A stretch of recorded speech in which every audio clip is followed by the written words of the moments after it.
बड़ी खबर आप तक पहुंचाते हैं। बांग्लादेश से आ रही है बड़ी खबर, जहां के हालात पर दिल्ली में हलचल इस समय तेज हो रखी है। बांग्लादेश पर सरकार सर्वदलीय बैठक कर रही है।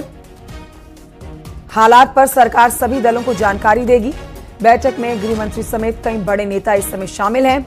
संसद भवन परिसर में चल रही है सर्वदलीय बैठक। एक बड़ा अपडेट दे देते हैं, ये बैठक जो चल रही थी खत्म हो चुकी है। सर्वदलीय बैठक की तस्वीरें भी आप देख सकते हैं।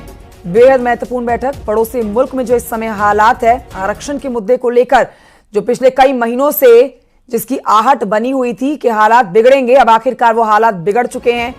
शेख हसीना पीएम पद से इस्तीफा दे चुकी हैं। भारत में उन्होंने इस समय शरण ले रखी है।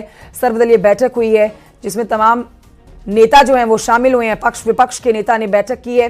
सर्वदलीय बैठक में विदेश मंत्री एस जयशंकर ने जानकारी दी है। विदेश मंत्री ने कहा है कि सभी भारतीय सुरक्षित हैं। 8,000 छात्र की वापसी हो चुकी है। 12-13 हजार भारतीय फंसे हैं। बैठक में राहुल ने बांग्लादेश के मुद्दे पर सवाल पूछा। राहुल ने कहा कि तख्ता पलट के पीछे क्या विदेशी ताकत का हाथ है? तो विदेश मंत्री एस जयशंकर ने कहा कि एक पाकिस्तानी राजदूत ने प्रोफाइल फोटो बदला। अभी कहना जल्दबाजी होगा, शेख हसीना पर अभी फैसला नहीं। तो ये आप कह सकते हैं कि इस बैठक में पक्ष विपक्ष यानी कि जो बैठक हुई है उसमें राहुल गांधी ने भी अपनी मौजूदगी दर्ज कराई और एस जयशंकर से सवाल किया। इसी सवाल पर और जानकारी हमारे सहयोगी विनीत देंगे, जो कि इस समय हमारे साथ मौजूद हैं। विनीत, मेरी आवाज अगर आप तक पहुंच रही हो तो देखिए, बैठक बहुत महत्वपूर्ण हो जाती है। पड़ोसी मुल्क में जो हालात हैं उसके लिहाज से यहां कई कदम उठा लिए गए हैं। विमान की सेवा हो, रेल यात्रा हो, पूरी तरह से रोक दी गई है। वहां पर जो छात्र हैं उनको उनकी सुरक्षा इस समय भारत उसके ऊपर पूरी तरह से काम कर रहे हैं। पड़ोसी मुल्क में शांति आए, पहले जैसी व्यवस्थाएं हो जाएं, इसको लेकर बैठक की गई है। लेकिन बैठक में राहुल गांधी ने एक महत्वपूर्ण सवाल किया है विदेश मंत्री एस जयशंकर से। वो सवाल क्या था, इस पर क्या उन्होंने विस्तार से जवाब दिया? बैठक कैसी रही है, ओवरऑल अपडेट हमारे दर्शकों तक पहुंचाइए। जी कंचन, निश्चित तौर पर मैं आपको बताना चाहूंगा कि अगर बैठक हुई भारत सरकार के सूत्रों से हमारी जो जानकारी मिली है उसमें साफ तौर पर भारत सरकार का कहना है कि चूंकि ये मामला पड़ोसी मुल्क का है और इसीलिए भारत सरकार जो है वो सभी दलों के साथ संपर्क में रहना चाहती है, सभी दलों को कॉन्फिडेंस और विश्वास में लेना चाहती है और सभी के सहमति से जो है वो काम करना चाहती है। और इसी कड़ी में सर्वदलीय बैठक हुई जिसमें भारत सरकार ने स्थिति की जानकारी दी और साफ तौर पर भारत सरकार ने यह कहा कि वह वहां की आर्मी के साथ भी संपर्क में है। इसके साथ ही साथ मैं आपको बताना चाहूंगा कि जिस तरह से राहुल गांधी का यह सवाल आया था और राहुल गांधी ने जो सत्ता पलट हुआ है ये या फिर शेख हसीना ने जिस तरह से इस्तीफा दिया है वो वहां छोड़ करके भारत आ गई हैं, भारत में वो है, इस पर जब विदेशी हाथ के सवाल पर जब एस जयशंकर से राहुल गांधी ने पूछा तो इस पर एस जयशंकर का जो साफ तौर पर कहना था, जो हमें सूत्रों के हवाले से जानकारी मिल रही है कि वह स्थिति पर जो है वो भारत सरकार पूरी तरह से नजर रखे हुई है। हालांकि उनका साफ तौर पर कहना था कि अभी जल्दबाजी होगी किसी भी मुद्दे पर प्रतिक्रिया देने से, लेकिन भारत सरकार जो है वो साफ तौर पर पूरे मामले पर नजर रखी हुई है और इसी कड़ी में भारत सरकार जो है वो जो बांग्लादेश की आर्मी है जिसके हाथ में अभी सत्ता है उसके भी संपर्क में है। लेकिन भारत सरकार की प्रायोरिटी होगी पड़ोसी मुल्क में स्थिरता आना और साथ ही साथ वहां पर जो भारतीय हैं उनके हित सुरक्षित रहे और उनकी सुरक्षित वापसी हो, यह भारत सरकार की प्राथमिकता भी होगी। बहुत शुक्रिया आपका विनीत, जानकारी के लिए। नजर बनाए रखिएगा आप इस खबर पर।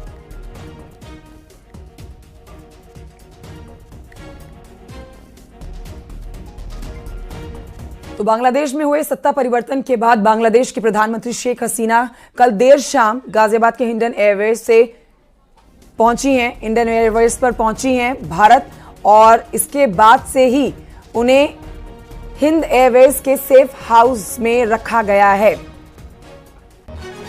हिंडन एयरवेज पर पहुंची, जहां से सुरक्षित स्थान पर उनको पहुंचा दिया गया है। सेफ हाउस में उनको रखा गया है, उनकी सुरक्षा पुख्ता की गई है। लेकिन अब आगे के जो विकल्प उनके पास है उसमें जो जानकारी मिल रही है सोर्सेस के हवाले से, खबर यही है कि लंदन में शरण ले सकती हैं या फिर फिलिस्तीन जा सकती हैं शेख हसीना। बांग्लादेश में आरक्षण को लेकर हुआ बवाल के बाद जहां एक ओर सत्ता पलट गई, वहीं दूसरी ओर शेख हसीना जो कि वहां की प्रधानमंत्री थी, कल देर रात यहीं पर हिंडन एयरबेस पर आई थी। यहीं पर उनका जो विमान था वो यहाँ पे लैंड हुआ था और वहां से सीधा बांग्लादेश से भागने के बाद वो सीधा यहीं पर रुकी थी।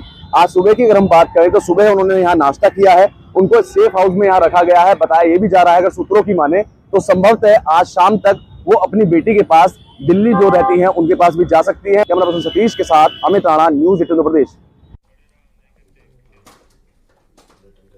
और आइए बढ़ते हैं आगे, आपको बताते हैं बांग्लादेश में तख्तापलट के बाद निशाने पर हिंदू मंदिर, इस्कॉन टेम्पल्स भी हैं जिनके ऊपर हमला किया जा रहा है। मंदिरों में तोड़फोड़ की जा रही है, जिनके वीडियो सोशल मीडिया पर आ रहे हैं। सोशल मीडिया पर ये वीडियो वायरल हो रखे हैं। हिंदू मंदिर हो, इस्कॉन टेम्पल हो, कृष्णा मंदिर हो, इन सब के ऊपर अटैक किया जा रहा है विद्रोहियों की तरफ से बांग्लादेश में।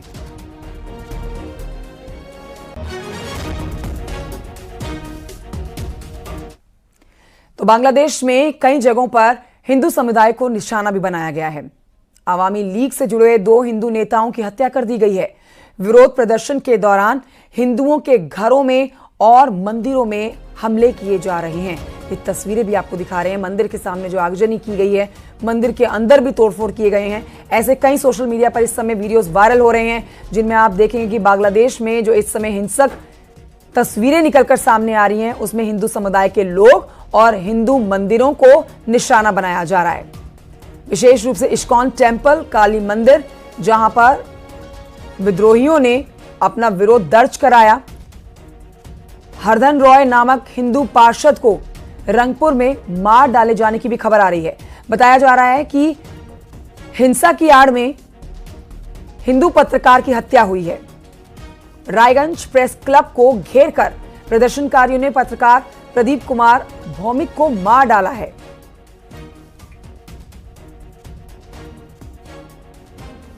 माइनॉरिटीज की जिंदगी वहां खतरे में है। मैं समझता हूं भारत सरकार को सभी स्टेप्स लेने चाहिए ताकि जो माइनॉरिटीज हैं उन पर हमले हो रहे हैं उनको बचाया जाए और वहां की फौज हालात को जल्दी से जल्दी अंडर कंट्रोल लाने की कोशिश करे।